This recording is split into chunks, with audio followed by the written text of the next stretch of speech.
Bonjour la team 111, c'est encore et toujours votre mère Tendale. On va continuer aujourd'hui avec notre SPO, santé physique optimale en 222 conseils ludiques, et nous serons assistés par bien évidemment notre biothérapeute Monsieur Sadeu afin que nous puissions monter. Restez scotchés parce que ça va envoyer.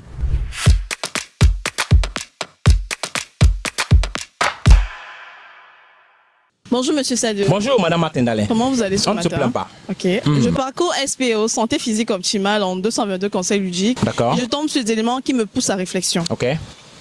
Avant de monter sur la table d'opération, on va peut-être essayer quelque chose. Oui. De quelque chose, on voit quoi?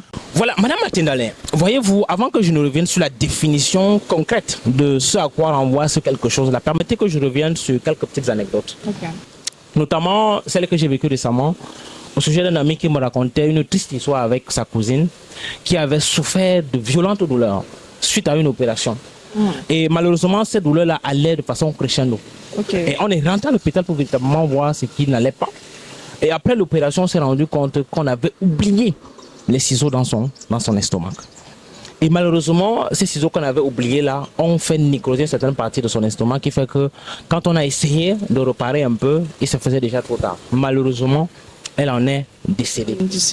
Autre anecdote, toujours macabre, c'est ce qui s'est vécu toujours dans un hôpital très proche. On ne va pas citer le nom de l'hôpital.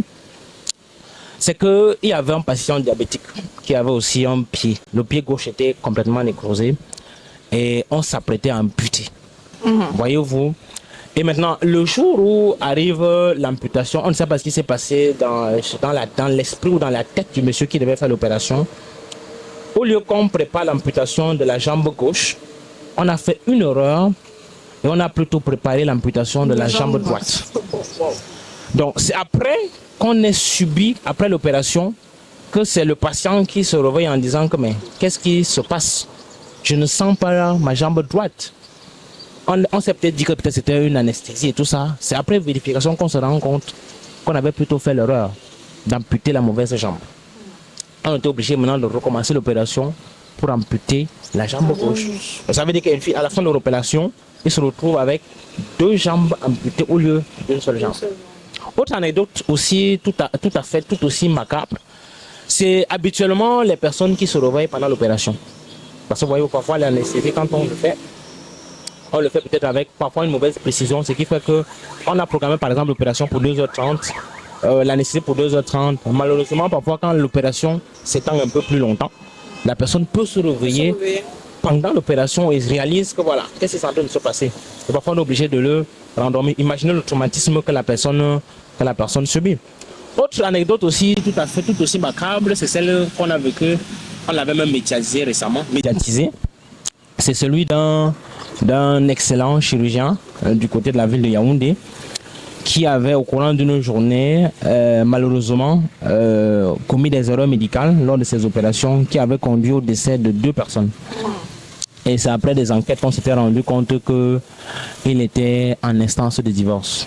C'est vrai qu'il avait cette réputation d'être très bon, très excellent et de ne pas faire beaucoup d'erreurs. Donc c'est le fait qu'il ait commis cette erreur-là a fait en sorte qu'on a commencé à mener quelques enquêtes pour se rendre compte malheureusement qu'avant de monter sur la table d'opération, voilà, il avait un stress qui le dérangeait beaucoup. Donc, ces quelques exemples que j'ai pris là révèlent en suffisance que voilà, en réalité, les opérations comportent d'énormes risques. Et on vit dans une société, comme je l'ai dit à l'entame à l'introduction, où malheureusement les êtres humains ne sont pas conscients de ce que véritablement la possibilité de guérir ne se trouve pas forcément au travers de l'opération. On l'a dit récemment ici, que pour votre relation avec la maladie, si votre solution doit venir de l'extérieur, prenez conscience que votre relation va être longue. Si heureusement la solution doit venir de l'intérieur, votre relation avec la maladie va être courte. Malheureusement, les gens ne sont pas conscients que le constructeur qui a fabriqué ce véhicule corporel avait placé en ce véhicule corporel-là un mécanisme puissant d'auto-guérison que malheureusement il faut saisir. Donc, comme je l'ai dit, nous vivons dans une société où malheureusement les êtres humains préfèrent faire confiance aux solutions qui naissent de la pensée humaine. Ça veut dire que ceux des médecins conventionnels et autres, plutôt que de faire confiance à une solution qui naît de la pensée de Dieu. La solution qui permet véritablement de résoudre tous les problèmes de santé sans aucun effet secondaire. D'accord, merci monsieur Samuel. Je vous en prie, madame Matondala.